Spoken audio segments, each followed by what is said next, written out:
Bismillahirrahmanirrahim. Assalamu alaikum. This is Saad Chotani. Welcome back to this video. आप लोगों को खुशामदीद कहता हूँ। बिफोर वी स्टार्ट मैं रिक्वेस्ट करूँगा कि अगर आपने इस चैनल को सब्सक्राइब नहीं किया तो प्लीज़ इसको सब्सक्राइब कर दीजिएगा और अगर वीडियो पसंद आए तो उसको ज़रूर लाइक कीजिएगा। जो हमारा टॉपिक है आज का, ये है पॉजिटिव थिंकिंग के हवाले से कि किस तरह ज़िंदगी के अंदर आप पॉजिटिव थिंकिंग को एक हैबिट में कन्वर्ट कर सकते हैं। देखिए, हम सबको पता है कि पॉजिटिव थिंकिंग के बहुत सारे हेल्थ बेनिफिट्स हैं, बहुत सारे इसकी लाइफ के बेनिफिट्स हैं, करियर में भी आपको बेनिफिट्स मिलेंगे।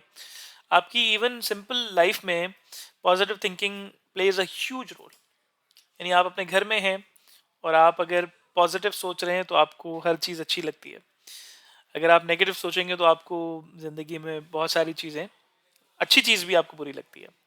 यानी आपके घर में अगर लेट्स से आपको खाने में कोई चीज़ पसंद है और वो आपके सामने आ जाए तो आपको अच्छा लगता है। कोई चीज़ आपको पसंद नहीं है लेकिन आप फिर भी पॉजिटिव रहते हैं। आप कहते हैं कि ठीक है, if I don't like it, it's gonna be an experience. ये कोई ज़िंदगी का एक छोटा-सा एक्सपीरियंस है और जब आप उसको पॉजिटिवली इसको रिफ्रेज़ करते हैं, उसको रिफ्रेम करते हैं, तो आपको वो इवेंट भी आपके लिए बड़ा मीनिंगफुल और इंटरेस्टिंग हो जाता है। इसके अलावा बहुत सारे ऐसे एरियाज़ हैं जहाँ पे positivity is not an option, बल्कि ये मैंडेटरी हो जाता है। इंसान के लिए पॉजिटिव रहना ज़िंदगी के अंदर बड़े रिजल्ट्स को या बेहतरीन रिजल्ट्स को क्रिएट करने की एक बहुत ही इम्पोर्टेंट वजह है, एक बहुत ही इम्पोर्टेंट ज़रूरत है। पहले मैं यहाँ पर एक कोट रखूंगा और फिर हम पॉजिटिविटी को एक्सप्लोर करेंगे और we'll dive right into the information of how we can stay positive, how we can keep ourselves positive throughout our lives, or whenever we face challenging times, how can we remain positive in those challenging times, उसकी हम बात करेंगे। ये जो coat है, ये ओपरा Winfrey का दिया हुआ कोट है। वो कहती है कि the greatest discovery of human mind is that we can control our future merely by controlling our attitude। यानी हम अपने फ्यूचर को, अपने मुस्तकबिल को सिर्फ और सिर्फ अपने रवैयों को चेंज करके हम उसको चेंज कर सकते हैं या हम उसको कंट्रोल कर सकते हैं। If you can not control your attitude towards something, you can not control your future. कितनी खूबसूरत बात है कि इंसान का रवैया जो है वो दरअसल इंसान के फ्यूचर की अक्कासी करता है। कि आप किसी को देख के, किसी की आदतें देख के, किसी का रवैया देख के आप उसके उसके मुस्तकबिल के बारे में आप बहुत सारी बातें आप कह सकते हैं, पेशन गोई कर सकते हैं। एक बंदा जो है, जो बहुत लेजी है, आप उसके बारे में आप ये ख्याल रख सकते हैं कि ये बंदा जिंदगी के अंदर बहुत मेहनत नहीं कर पाएगा। एक बंदा जो है, जो कि बहुत मेहनती है, एक बंदा जो है वो अपने पैसे को सेव करता है, एक बंदा जो है वो अपने पैसे को बर्बाद करता है, अपने पैसे को उड़ाता है, अपनी जो है वो गैर ज़रूरी चीज़ों में खर्च करता है। आप उसको देख के, उसके हैबिट्स को देख के, उसके एटीट्यूड को देख के कहीं ना कहीं कुछ ना कुछ अंदाज़ा आप ज़रूर लगा सकते हैं। एक बंदा जो है उसको पढ़ने का शौक है, एक बंदा जो है वो उसको पढ़ने का बिल्कुल शौक नहीं है। एक बंदा स्किल्स लेता है, एक बंदा स्किल्स नहीं लेता। एक बंदा अपने फेलियर्स के अंदर बैठ के अपने आप को कोसता रहता है, अपने पास्ट को बैठ के जो है वो उसको रेमिनिस करता रहता है, अपने जो गुजर गया है उसके ऊपर बैठ बैठ के रोता रहता है। और एक बंदा जो है वो पुरानी गुजरे हुए लम्हात को भूल जाता है और आगे देखता है और आगे की ज़िंदगी को जो है वो अ, उसके बारे में ख्यालात रखता है कि आगे बहुत कुछ आना है और बहुत कुछ अच्छा हम कर सकते हैं। तो इन दोनों के आपस के जो थॉट्स हैं, जो उनके एटीट्यूड हैं, उनको देख के आप ये अंदाज़ा लगा सकते हैं कि उनका फ्यूचर किस तरह का होगा, या आप थोड़ा बहुत एक आइडिया आपको हो जाता है कि ये फ्यूचर में किस तरह नज़र आएंगे। मैं आपको छोटा सा एक मिसाल दूं। एक शख्स है जो कि बहुत बुरी आदतें जिसकी होती हैं, उसके दो बच्चे होते हैं। एक दफ़ा जो है, एक दिन आता है कि वो शख्स जो है वो दुनिया से चला जाता है और उनके बच्चों से पूछा जाता है कि आप अपने बाप के बारे में क्या ख्याल रखते हैं। तो उनमें से एक कहता है कि मेरा बाप जो था वो बहुत बुरा आदमी था, उसकी बुरी आदतें थीं। वो शराब भी पीता था, वो बुरी हरकतें भी करता था, उसके अंदर झूठ भी बोलता था।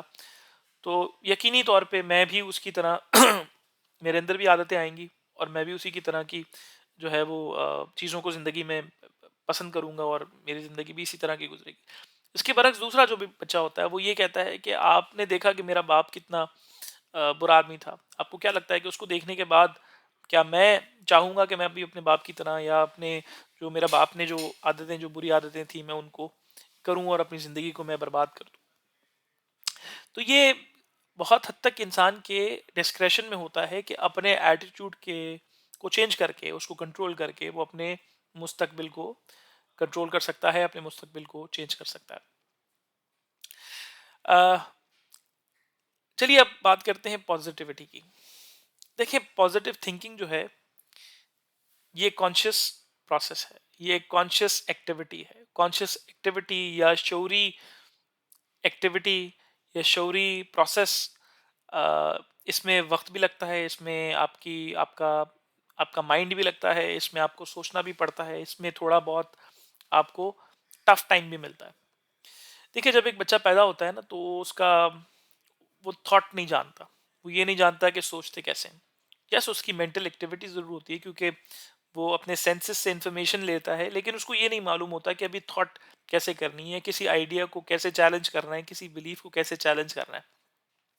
जो भी कुछ वो अपनी ज़िंदगी के अंदर सीखता जाता है, वो सब कुछ उसके बचपन के अंदर उसके सबकॉन्शियस माइंड के अंदर एक पैराडाइम होता है जिसके अंदर वो सब फिट हो जाता है। अब वो पैराडाइम जो है वो उसके एक्शंस को डिक्टेट करते हैं या उसके एक्शंस को मोटिवेट करते हैं। वो उन एक्शंस को लेता है जो कि उसके पैराडाइम के साथ लिंक्ड होते हैं या उसके पैराडाइम के साथ अलाइंड होते हैं, और फिर वो एक्शंस उसकी ज़िंदगी के रिजल्ट्स जो हैं नताइज में कन्वर्ट होके नज़र आते हैं।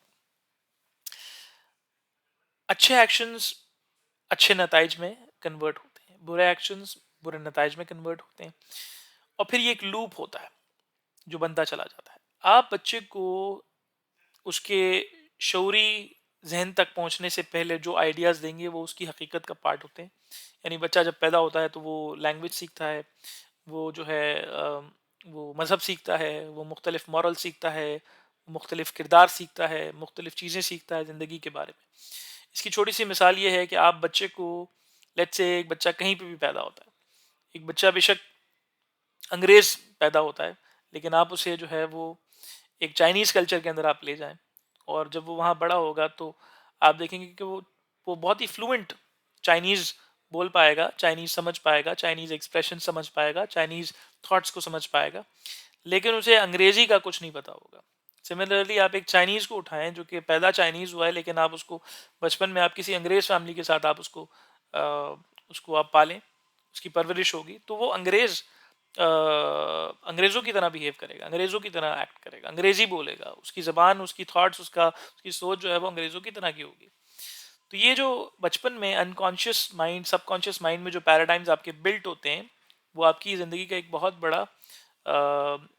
बड़ी चीज़ या बहुत बड़े यू नो पार्ट में कंट्रीब्यूट करते हैं, जिससे आपके एक्शंस निकल के आते हैं, जिससे आपकी हैबिट्स निकल के आती हैं, जिससे आपकी ज़िंदगी के नताइज निकल के आते हैं। अब मैंने कहा कि पॉजिटिव थिंकिंग जो है ये एक स्किल है, ये थोड़ा मुश्किल काम है, ये इसको करना इतना आसान नहीं है। इसके पीछे एक वजह है कि पॉजिटिव थिंकिंग जो है ये एक स्किल इसलिए है कि देखिए बहुत सारे लोग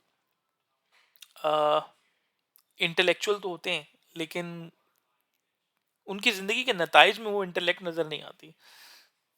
से फॉर एग्जांपल एक शख्स है जो कि कॉलेज डिग्री लेता है, क्या कॉलेज डिग्री लेने के बाद वो कामयाब हो जाता है?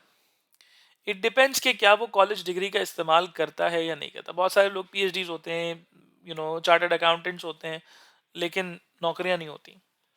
ना नौकरी में कामयाब होते हैं, ना वो बिजनेस में कामयाब होते हैं, और ज़िंदगी के अंदर मुख्तलिफ जगहों पे वो स्ट्रगल कर रहे होते हैं। ऐसे कई सारे हमने लोगों को देखा है, और हम सब के पास इस तरह की एग्जाम्पल्स होंगी। तो कामयाबी का ताल्लुक, आपके नताइज का ताल्लुक आपकी इंटेलेक्ट से नहीं बल्कि आपके पैराडाइम से है।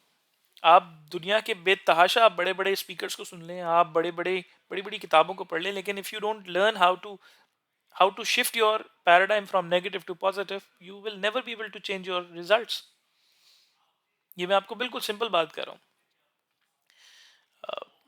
आप बेशक जितनी कोशिश कर लें, जितनी आप मेहनत कर लें, अगर पैराडाइम शिफ्ट नहीं होंगे, पैराडाइम्स ठीक नहीं होंगे, तो आप जिंदगी के अंदर नताइज आप अचीव नहीं कर सकते। देखिए थिंकिंग जो है ना, थिंकिंग में और मेंटल एक्टिविटी में फ़र्क है। मेंटल एक्टिविटी जो है आपके पैराडाइम का रिजल्ट होती है। मेंटल एक्टिविटी से मुराद ये होता है कि आप उस तरह की मेंटल एक्टिविटी रखते हैं जो आपके आपके पैराडाइम के साथ अलाइन करती है। लेट्स से अगर पैराडाइम ये है कि एक फला बंदा जो है वो बुरा है, एक फला मजहब बुरा है, तो आप यकीन करें आपकी मेंटल एक्टिविटी में आप उन मज़ाहिब के, उन लोगों के, उन आइडियाज़ के आप बुरे पार्ट्स को जो है वो फ़ोकस करेंगे। आपको वही चीज़ें नज़र आएँगी। लॉ ऑफ अट्रैक्शन क्या कहता है? लॉ ऑफ अट्रैक्शन ये कहता है ना कि ये एक एनर्जी है। आप पॉज़िटिव एनर्जी अगर आपके पैराडाइम में होगी, आप पॉज़िटिव एनर्जी को अट्रैक्ट करेंगे। नेगेटिव एनर्जी आपके पैराडाइम का पार्ट होगी, आप नेगेटिव एनर्जी को अट्रैक्ट करेंगे and it'll change into the results, it'll convert into the results you will achieve in your life. और ये मॉडर्न साइंस या मॉडर्न फिलॉसफी नहीं कहती, बल्कि आपका दीन भी कहता है। इस्लामिक प्रिंसिपल के अकॉर्डिंगली अगर देखें तो अल्लाह के नबी सल्लल्लाहु अलैहि वसल्लम फरमाते हैं कि एक हदीस कुदसी है, और वो कहते हैं कि अल्लाह ताला फरमाता है कि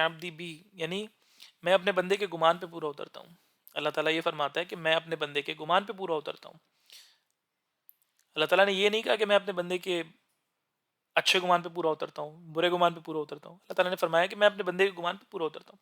आप अल्लाह ताला से ये गुमान रखें कि अल्लाह ताला आपको आपके ज़िंदगी के अंदर आपको कामयाबी अता फरमाएगा, अल्लाह ताला आपको सेहत देगा। आप गुमान रखें। अगर आप ये गुमान रखना शुरू हो जाएँ कि अल्लाह ताला आपको जो आपके साथ नाइंसाफ़ी हो रही है, और आप जो है वो आपको कोई अच्छी चीज़ मिलती ही नहीं है, और आप जो है वो आपके ऊपर अल्लाह ताला की नेमतें नहीं हैं या रहमतें नहीं हैं, तो आप उसी तरह के नताइज आप ज़िंदगी के अंदर आप देखेंगे, आप एक्सपीरियंस कर रहे होंगे उस तरह के नताइज। तो सबसे पहले आपको आपका गुमान या आपका पैराडाइम जो है वो चेंज करने की ज़रूरत होती है। पैराडाइम शिफ्ट नहीं होगा तो आपके रिजल्ट्स चेंज नहीं होंगे। चाहे आप जितनी दुनिया की इंफॉर्मेशन आप ले लें, आप जितनी आप जितनी किताबें आप पढ़ लें, जितने आप माइंडसेट सीख लें, जितने फ्रेमवर्क सीख लें, जितनी इंटरवेंशन सीख लें, पैराडाइम को शिफ्ट होना बहुत ज़रूरी है। पैराडाइम शिफ्ट कैसे होता है, अब ये समझने की ज़रूरत है। देखें, if you want to change your paradigm from positive to negative or negative to positive, all you have to do is consciously start to think about it।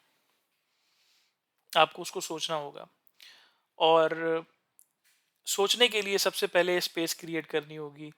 देखें, एक सिंपल सी फिलॉसफी, आपकी अलमारी के अंदर अगर ढेरों कपड़े अगर रखे हुए हैं, और उनमें से कुछ कपड़े आपको पसंद बेशक ज़रूर हैं, आप उनको पहनते नहीं हैं, लेकिन आप उनको निकाल भी नहीं सकते, क्योंकि वो आपके साथ एक दिली उनका एक बहुत ताल्लुक होता है। बहुत सारे लोग होते हैं जो जिनको एक कहते हैं कि ना, वो एक आइडिया है साइकोलॉजी के अंदर, इट्स होर्डिंग डिसऑर्डर करके कहते हैं इसको। होर्डिंग का फिनोमेना होता है जिसमें लोग अपने अपने से जुड़ी हुई चीज़ों को निकालते नहीं है, देते नहीं हैं दूसरों को, और जमा कर करके रखते हैं। बेशक वो इस्तेमाल नहीं करते, उसको कोई बेनिफिट उसको उनको नहीं मिल रहा होता, लेकिन फिर भी वो निकालते नहीं हैं। इसको होर्डिंग डिसऑर्डर कहते हैं, बाय द वे। तो जब आप इनको जमा करते हैं तो उससे आपको एक खुशी फील होती है, और वो खुशी इसलिए फील होती है क्योंकि आपका पैराडाइम उनके साथ जो है वो फिक्सेटेड होता है।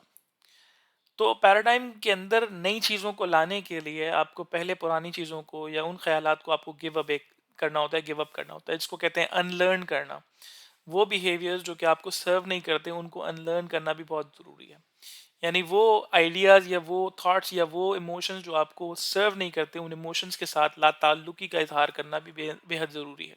अपनी क्लोजेट के अंदर स्पेस क्रिएट करने के लिए पहले पुराने कपड़ों को आपको निकालना होगा, फिर नए कपड़ों के लिए आपके पास एनर्जी आ जाएगी, आपके पास स्पेस आ जाएगा। तो आप सबसे पहले अपना ऑडिट करें कि कौन कौन से ऐसे टाइम्स हैं आपके दिन के, कि जहाँ पर आप लेट्स से नेगेटिव सोचते हैं। वो कौन कौन से लोग हैं जिनके साथ बैठ के आपको नेगेटिविटी वाले इमोशंस आपके अंदर आते हैं।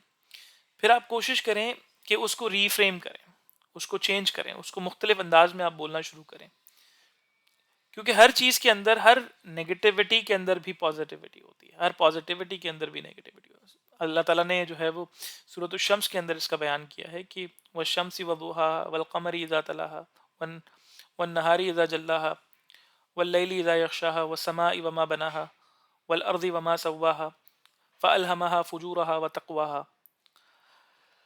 इसका जो इसके जो मायने हैं या इसकी जो ट्रांसलेशन है, मैं आपको बिल्कुल सिंपल लफ्ज़ों में बताना चाहूँगा कि देखें, अल्लाह ताला ने जहाँ पे दिन बनाया तो वहाँ रात भी बनाई है। जहाँ अल्लाह ताला ने अच्छाई बनाई है तो वहाँ बुराई भी बनाई है। जहाँ अल्लाह ताला ने इंसान के अंदर नेगेटिविटी रखी है तो पॉजिटिविटी भी रखी है। जहाँ पॉजिटिविटी है तो वहाँ नेगेटिविटी भी है। अल्लाह ताला ने इंसान को न्यूट्रल बनाया, एक ऑब्जर्वेंट के तौर पे। यानी इसको नेगेटिव आइडियाज़ भी दिए हैं और पॉजिटिव आइडियाज़ भी दिए हैं। अब इसकी अपनी सिलेक्शन है कि वो किस तरफ जाता है, अपने आप को कैसे प्योर करता है। जो प्योर करने में कामयाब हो जाएगा वो यकीनी तौर पे कामयाब है, जो प्योर करने में कामयाब नहीं होगा वो कामयाब नहीं हो पाएगा। तो आपको कॉन्शियसली शौरी तौर पे सबसे पहले नेगेटिव उन आदतों को, बिहेवियर्स को चेंज करके उनको हटाना होता है, और उसके लिए उसके बाद एक जगह क्रिएट हो जाती है जिसके अंदर आप पॉजिटिव हैबिट्स को, पॉजिटिव थॉट्स को, पॉजिटिव इमोशंस को आप क्रिएट करते हैं।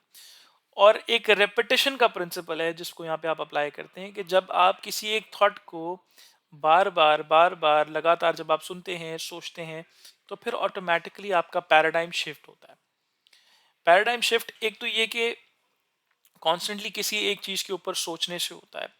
दूसरा पैराडाइम शिफ्ट होता है कि कोई इमोशनल इम्पैक्ट आपके ऊपर आ गया, कोई बहुत बड़ा सानेहा हो गया और उसके बाद आपकी ज़िंदगी का एक ज़ाविया तब्दील हो गया। Let's say for example, I am just giving giving an example here.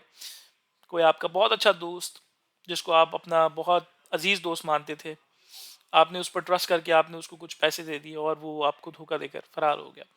तो आप फौरन से आपका पैराडाइम शिफ्ट हो जाएगा और अब आप अपने तमाम दोस्तों को शक की निगाह से देखना शुरू हो जाएंगे। तो ये एक इम्पैक्ट था, ये एक इमोशनल इम्पैक्ट था, यानी जिंदगी का एक लम्हा आपके पैराडाइम को शिफ्ट कर देता है। इसी तरह किसी ऐसी मजबूत बिलीफ को जो कि ऑलरेडी पैराडाइम में एग्जिस्ट करता है, जो आपको आगे नहीं बढ़ने देता या आपको आगे अच्छा काम नहीं करने देता, उसको करने के लिए आपको रेपिटेशन का प्रिंसिपल अप्लाई करना होगा। कॉन्स्टेंटली ऐसे हैबिट्स को अपने अंदर इनकलकेट करना होगा, ऐसी सोच को अपने अंदर नर्चर करना होगा, ऐसे लोगों के साथ बैठना होगा जो कि पॉजिटिव हों। तो repetition will allow you to be more and more positive, to think positive, because now you already have the space, आपके पैराडाइम में स्पेस है और फिर आपका पैराडाइम जो है वो नेगेटिव से पॉजिटिव की तरफ शिफ्ट हो जाएगा। And this does not even guarantee कि आप हमेशा पॉजिटिव रहें। There will always be positive negativity in some point, in some there will always be challenges. इसीलिए दोनों आइडियाज है ना, दोनों को सामने रखना जरूरी है। अब कभी भी नेगेटिविटी की एब्सेंस में पॉजिटिव नहीं हो सकते, या पॉजिटिविटी की एब्सेंस में आप कभी भी नेगेटिव नहीं हो सकते। दोनों की अपनी अपनी अहमियत है, लेकिन it depends on you what you choose to become. You choose to be known as a positive person in the society or a negative person in the society. That the choice is yours. So if you want to have the positive outlook, reap positive benefits of your life, then you have to first of all change your paradigm. And by changing your paradigm, you change the way you act. And by changing the way you act, you will change the results you will get in your life. I hope this is useful. I hope आपको ये concept, ये thought अच्छी लगी होगी। अगर आपको ये concept अच्छा लगा है तो first of all do like, and I would request you all to please follow this concept. Try this concept at least for once. And once you try it, you will definitely reap some benefit out of it. And when you get the benefits, your belief will become even stronger, that just by changing our attitude, just by changing the way we think, can actually change the way we live our life, and and change the way we get the results of our life. Thank you very much. Assalamu alaikum.